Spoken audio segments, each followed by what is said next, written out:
Hello students, पिछले videos में हम लोगों ने सॉल्व को कैसे बनाते हैं, फिर सॉल्व को कैसे कोआगुलेट करते हैं, कोआगुलेशन के बाद अगर हम उसे एक एक्स्ट्रा इलेक्ट्रोलाइट से कोआगुलेट होने के लिए बचाना चाहते हैं, मतलब कि उसकी प्रोटेक्शन कैसे करते हैं, हम लोगों ने यहाँ तक सीख लिया था।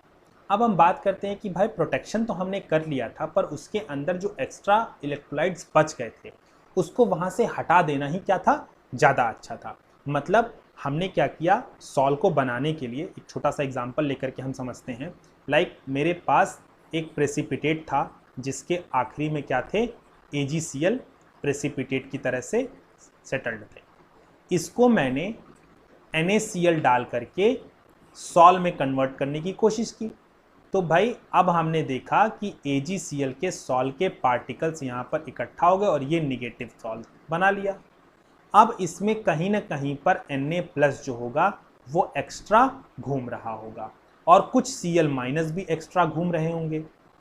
तो जरा ध्यान से समझिएगा, जो Cl- इसके ऊपर आकर के एडजॉर्ब्ड हैं, उस Cl- के जो कॉन्जुगेट Na+ हैं वो कभी भी सॉल्व को खराब नहीं करेंगे, क्योंकि वो Na+ तो खुद इस Cl- के साथ क्या रहेंगे, कह सकते हैं कि इलेक्ट्रोस्टैटिक फोर्स से बंधे रहेंगे।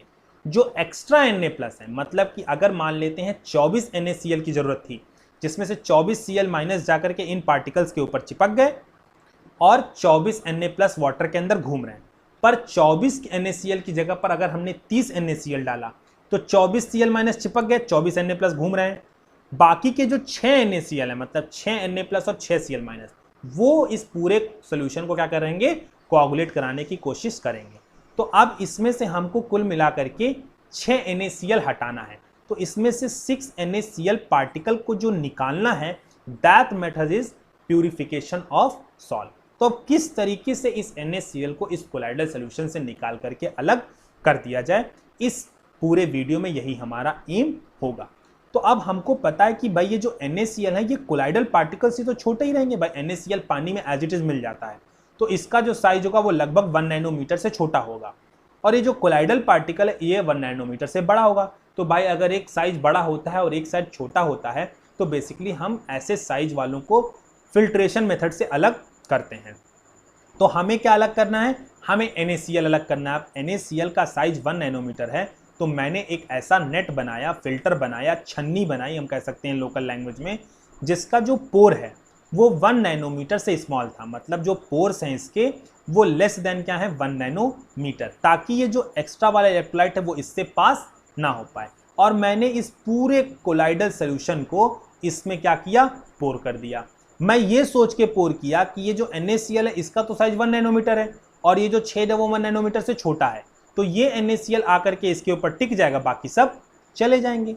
तो बेटा बिल्कुल सही, ये NaCl तो आकर के इसके ऊपर टिक जाएगा, लेकिन इस NaCl से कहीं बड़ा क्या है, कोलाइडल पार्टिकल। तो ये कोलाइडल पार्टिकल भी आकर के इस नेट के ऊपर सेटल हो जाएगा और यहाँ से नीचे केवल क्या जाएगा, वाटर। तो यहाँ पर पता चला इलेक्ट्रोलाइट बच गया या कोलाइडल पार्टिकल बच गया और हमारा पूरा सॉल्व क्या हो गया, खराब हो गया। मतलब इस पोर्स जिसका 1 नैनोमीटर से छोटा है वो तो हमारे काम आने वाला नहीं है। दूसरा तरीका क्या इस्तेमाल करते हैं, भाई चलो एक काम करते हैं, पानी के साथ NaCl को बह जाने देते हैं, हम कोलाइडल पार्टिकल को केवल ऊपर रोक लें। तो हमने क्या किया, इस कोलाइडल पार्टिकल को यहां रोकने के लिए, तो कोलाइडल पार्टिकल तो 1 नैनोमीटर से क्या है, बड़ा है, और ये 1 नैनोमीटर से छोटा है। तो हमने जो नेट बनाया वो हमने एग्जैक्टली क्या बना दिया, मान लेते हैं थोड़ी देर के लिए इसका पोर्स जो है वो एग्जैक्टली इक्वल टू 1 नैनोमीटर। अब हमको पता है कि इलेक्ट्रोलाइट तो इससे नीचे चला जाएगा पर कोलाइडल पार्टिकल यहीं पर रुक जाएगा, और हम यही चाहते हैं कि इलेक्ट्रोलाइट और कोलाइडल पार्टिकल क्या हो जाए, अलग अलग हो जाए। तो हमने इस कोलाइडल सोल्यूशन को उठा करके इस नेट के ऊपर डाल दिया। जब हमने इस कोलाइडल सोल्यूशन को उठा करके नेट के ऊपर डाला तो सॉल्व के जो पार्टिकल हैं वो तो आकर के ऊपर क्या हो जाएंगे, इकट्ठा हो जाएंगे, वो तो फिल्टर नहीं हो पाएंगे, और यहाँ से इसके छोटे छोटे पोर्स में से Na+, Cl- जो एक्स्ट्रा वाले होंगे वो क्या होंगे, निकल जाएंगे। लेकिन बेटा साथ में तो जो हमारा ये सॉल्वेंट है, मतलब कि डिस्पर्जन मीडियम है, वो भी तो बह जाएगा। तो जब सब बह गया तो कोलाइडल पार्टिकल खाली यहाँ पर बच के करेगा क्या, अब तो पूरा का पूरा हमारा सॉल्व खराब ही हो गया। मतलब ना कोलाइडल पार्टिकल यहाँ पर बचा और ना पानी, मतलब कोलाइडल पार्टिकल तो ऊपर बचा पर पानी यहाँ से चला गया, तो कुल मिलाकर के सॉल्व क्या हो गया, खराब हो गया। तो ना ही 1 नैनोमीटर से छोटा वाला होल काम करेगा, ना ही 1 नैनोमीटर से बड़ा काम करेगा। और अगर हम कोलाइडल पार्टिकल के इतना बड़ा होल कर देंगे तो कोलाइडल पार्टिकल भी चला जाएगा, इलेक्ट्रोलाइट भी चला जाएगा और यहाँ का डिस्पर्जन मीडियम भी चला जाएगा, तो वो फिल्टर जो है वो हमारे किसी काम का है ही नहीं। मतलब कुल मिला जुला करके तो हमारा दिमाग ये कह रहा है कि भाई इस मेथड में हम फिल्ट्रेशन का इस्तेमाल नहीं कर सकते। तो हम ऐसा क्या करें कि ये केवल Na+ जाए, इससे छोटी साइज वाला डिस्पर्जन मीडियम भी ना जाए और इससे बड़ी साइज वाला डिस्पर्ज फेज भी ना जाए, केवल क्या जाए Na+ या Cl-, वो भी जो एक्स्ट्रा हैं वो। तो बेटा इतनी कॉम्प्लिकेटेड सिचुएशन को केवल एक चीज हैंडल कर सकता है, दैट इज ऑस्मोसिस। मतलब अब ये जो हमारा एक्स्ट्रा वाला जो बना वाला हमारा कोलाइडल सोल्यूशन है, इसको हम ऑस्मोसिस के थ्रू फिल्टर कर सकते हैं। तो चलते हैं फिल्टर करने की कोशिश करते हैं। तो हमने क्या किया, एक अरेंजमेंट बनाया और वो अरेंजमेंट कुछ इस तरीके से दिख रहा होगा और यहाँ पर हमने दे दिया वाटर का इनलेट। क्या दे दिया, वाटर इनलेट, और हमने यहाँ पर दे दिया वाटर आउटलेट। अब हम थोड़ी देर के लिए बात करेंगे कि क्यों हम वाटर का आउटलेट भी दे रहे हैं, पर ये हम लास्ट में करेंगे। और हमने एक सेमी परमिएबल मेम्ब्रेन लाए। अब बात आती भाई ये सेमी परमिएबल मेम्ब्रेन क्यों लाए, क्योंकि यही तो है जो क्या करेगा, ऑस्मोसिस करेगा। तो ये हमारा सेमी परमिएबल मेम्ब्रेन हो गया। और मैंने क्या किया, इस पूरे कोलाइडल सोल्यूशन को इस सेमी परमिएबल मेम्ब्रेन के अंदर डाल दिया। तो अब हमारा कोलाइडल सोल्यूशन यहाँ आ गया, तो जिसमें क्या है, ये कोलाइडल पार्टिकल भी हैं, मतलब कि AgCl के ऊपर Cl- चिपका हुआ ये निगेटिव वाले पार्टिकल भी हैं, और इस पार्टिकल के ऊपर जो Cl- है उसके लिए कॉन्जुगेट Na+, मतलब उनके खुद के आयन जो डिस्टर्ब नहीं कर रहे होंगे, और कुछ ऐसे भी आयन जो डिस्टर्ब कर रहे होंगे, मतलब एक्स्ट्रा वाले NaCl। तो चलो मान लेते हैं कि कुछ एक्स्ट्रा वाले भी NaCl हो गए, Na+Cl-, अब क्या है, अब हमने इसको सेमी परमिएबल मेम्ब्रेन के अंदर डाला और यहाँ से हमने नॉर्मल वाटर इसके अंदर क्या कर दिया, भर दिया। अब देखो होगा क्या, होगा ये कि हमको पता है कि भाई यहाँ तो प्योर वाटर, इसके अंदर तो कुछ नहीं है, पर जो सेमी परमिएबल मेम्ब्रेन के अंदर कोलाइडल सोल्यूशन है, इस कोलाइडल सोल्यूशन में वाटर भी है as a dispersion medium, Na+ भी है एज ए सुटेबल इलेक्ट्रोलाइट, और यहाँ पर कोलाइडल पार्टिकल भी हैं एज ए डिस्पर्स्ड फेज। और अब हमें वो सुटेबल एक्स्ट्रा इलेक्ट्रोलाइट्स को क्या करना है, बाहर निकालना है। तो हमें पता है कि जो सेमी परमिएबल मेम्ब्रेन होती है उसके पोर्स बहुत छोटे छोटे होते हैं। अब बेसिकली सेमी परमिएबल मेम्ब्रेन अपने मेम्ब्रेन के अंदर वाले साइड में और अपने मेम्ब्रेन के बाहर वाले साइड में हर एक पार्टिकल के कंसंट्रेशन को बराबर करना चाहेगा। तो चलो देखते हैं। सबसे पहले तो ये अपने कोलाइडल पार्टिकल के कंसंट्रेशन को बराबर करना चाहेगा। तो जब ये कोलाइडल पार्टिकल के कंसंट्रेशन को बराबर करना चाहेगा तो ये कोलाइडल पार्टिकल को बाहर भेजने की कोशिश करेगा, जो कि इम्पॉसिबल है भैया, क्योंकि इसके पोर्स के साइज इतना छोटा होगा कि ये कोलाइडल पार्टिकल बाहर नहीं जा सकता। तो अगर कोलाइडल पार्टिकल बाहर नहीं जा सकता तो अब अंदर कौन आने लगेगा, वाटर अंदर आने लगेगा। तो भाई कंटिन्यूअसली वाटर इसके अंदर आना शुरू कर देगा थ्रू ऑस्मोसिस, और वाटर अंदर बढ़ने से हमारे साथ कोई भी समस्या नहीं होगी। क्यों नहीं समस्या होगी, क्योंकि वाटर आने से केवल इसका डिस्पर्जन मीडियम बढ़ेगा और हमारा कोलाइडल सोल्यूशन खराब नहीं होगा। तो मतलब कुल मिलाकर के हमारा कोलाइडल पार्टिकल वो भी इसके अंदर रह गया और एक्स्ट्रा वाटर भी आ गया, जिससे हमको कोई डिस्टर्बेंस नहीं हुई। अब बात करते हैं इस सेमी परमिएबल मेम्ब्रेन के अंदर एक्स्ट्रा इलेक्ट्रोलाइट, उसका भी कंसंट्रेशन क्या है, ज़्यादा है, और बाहर कंसंट्रेशन कम है। तो कुल मिलाकर के ये सेमी परमिएबल मेम्ब्रेन इस इलेक्ट्रोलाइट को कहाँ भेजने की कोशिश करेगा, बाहर भेजने की कोशिश करेगा।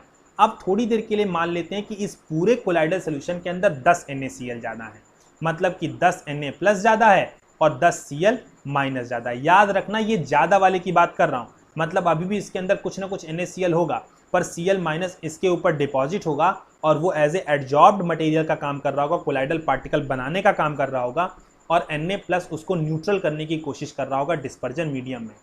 एक्स्ट्रा हमारे पास 10 NaCl है जो इसको कोआगुलेट करेगा, पर क्योंकि मैंने इसमें लायोफिलिक सॉल्ट भी डाल रखा था तो हमारा कुछ देर के लिए बचा हुआ है।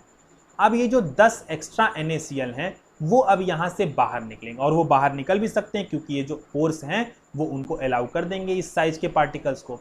तो भाई अब ये NaCl बाहर निकलेगा, तो 10 NaCl में से मान लेते हैं कि 5 NaCl बाहर आ गया और 5 NaCl अंदर रह गए।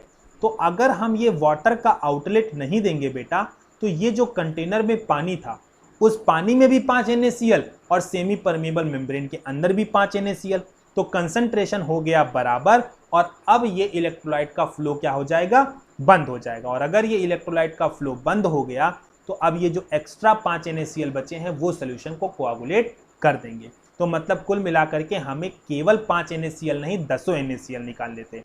और अब अगर ये 5 NaCl यहाँ पर इकट्ठा रहेगा तो अब आगे ऑस्मोसिस नहीं हो सकता। तो कुल मिलाकर के हमें 5 NaCl मतलब कि यहाँ से अगर यहाँ आया है तो इसको भी यहाँ से क्या करा देना है, रिमूव करा देना है। तो मैंने वाटर इनलेट के साथ साथ क्या दे दिया है, वाटर आउटलेट भी दे दिया है। और वाटर आउटलेट में ये वाटर फ्लो करता हुआ अपने साथ 5 NaCl को यहाँ से वाटर आउटलेट के साथ मूव करा देगा। और जैसे ये वाटर आउटलेट के साथ मूव किया, अब जो कंटेनर में वाटर है उसके अंदर फिर से क्या हो गए, 0 NaCl हो गए। तो अब जो 5 NaCl बचा था उसमें से 2-3 NaCl फिर बाहर आएंगे, वो फिर बाहर चले जाएंगे। अब अंदर फिर 2 ही बचा, बाहर 0 बचे। अब 2 में से फिर एक बाहर आएगा और वो वहां से क्या चला जाएगा, आउटलेट से बाहर चला जाएगा। फिर अंदर एक बचा और बाहर 0 बचे और वो एक NaCl भी बाहर आ जाएगा। तो कुल मिलाकर के ऐसे वाटर फ्लो की वजह से कंटिन्यूअसली धीरे धीरे धीरे धीरे इसके अंदर के सारे electrolyte through semi permeable membrane कहाँ आ जाएंगे, आउटर साइड में चले आएंगे। और एट लास्ट हम इसके अंदर के सारे एक्स्ट्रा इलेक्ट्रोलाइट को थ्रू ऑस्मोसिस बाहर निकाल देंगे और वाटर आउटलेट के थ्रू हम इसे बाहर निकाल देंगे। तो कुल मिलाकर के हमारा जो सॉल है वो प्रोटेक्ट तो पहले से ही था बट अब प्योर भी हो गया। अब इसके अंदर कोई भी कोआगुलेशन के चांसेस नहीं है। अब बात आती है इसका हम इंडस्ट्रियल इफेक्ट या हम प्रैक्टिकल कहाँ पर देख सकते हैं, तो इसका हम अच्छा खासा एग्जाम्पल ले सकते हैं डायलिसिस। डायलिसिस में हम सेम यही चीज़ करते हैं और हम इसको थोड़ा सा और डिटेल में पढ़ेंगे इलेक्ट्रोफोरेसिस में जाकर के कि डायलिसिस कैसे होती है। यहाँ पर मैं आपको बहुत शॉर्ट में बता दे रहा हूँ डायलिसिस क्या होती है। तो बेसिकली डायलिसिस में हम करते क्या हैं, जो हमारे नर्व्स होते हैं जिसके अंदर इम्प्योर ब्लड फ्लो कर रहा होता है उसको हम as a semi permeable membrane की तरह से ट्रीट करते हुए हम एक चैम्बर बनाते हैं। उस चैम्बर के अंदर हम एक ऐसा सोल्यूशन प्रिपेयर करते हैं जिस सोल्यूशन के अंदर यूरिया का कंसंट्रेशन कम होता है लेकिन ब्लड के बाकी कंपोनेंट्स अवेलेबल रहते हैं। और इसी सेमी परमिएबल मेम्ब्रेन के अंदर हम ब्लड को पास कराते हैं। ब्लड को जब हम पास कराएंगे तो ब्लड के अंदर यूरिया का कंसंट्रेशन ज़्यादा होगा और बाहर यूरिया का कंसंट्रेशन क्या होगा, कम होगा।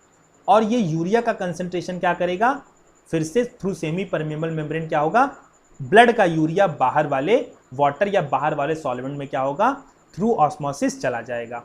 और फिर वो ब्लड कहाँ चला जाएगा, हमारी नर्व्स में। मतलब हमने यूरिया निकाला और ब्लड को वापस फिर से बॉडी में भेज दिया। और वो यूरिया यहाँ पर इकट्ठा ना हो और फर्दर ऑस्मोसिस को इफेक्ट ना करे, इस वजह से हम यहाँ पर सॉल्वेंट का इनलेट के साथ साथ सॉल्वेंट का आउटलेट भी करा देते हैं। मतलब यूरिया ब्लड में से सॉल्वेंट के अंदर आया और सॉल्वेंट्स में से बाहर चला गया। अब जब नेक्स्ट ब्लड आएगा तो उसे यहाँ पर एज ए प्योर सॉल्वेंट मिलेगा या अबाउट प्योर सॉल्वेंट मिलेगा। और कंटिन्यूअसली ये कुछ देर तक होता रहेगा और ब्लड में से यूरिया बाहर आता रहेगा। तो आपको उम्मीद करता हूँ कि ये पूरा प्योरीफिकेशन बहुत अच्छे से समझ में आ गया होगा। डायलिसिस भी थोड़ा बहुत समझ में आ गया होगा। बहुत डिटेल में मैंने डायलिसिस इसलिए नहीं बताई है क्योंकि मैं इसको एज ए एक्स्ट्रा एक नॉलेज के लिए बता रहा था कि इसका प्रैक्टिकल एक्सपोजर आप कहाँ पर देख सकते हैं। तो उम्मीद करता हूँ कि जहाँ तक भी मैंने आपको सॉल्व पढ़ाया बहुत अच्छे से समझ में आया होगा। आगे के लेक्चर्स में हम पढ़ेंगे classifications of sols and properties of sols. तब तक के लिए bye bye students, thanks a lot.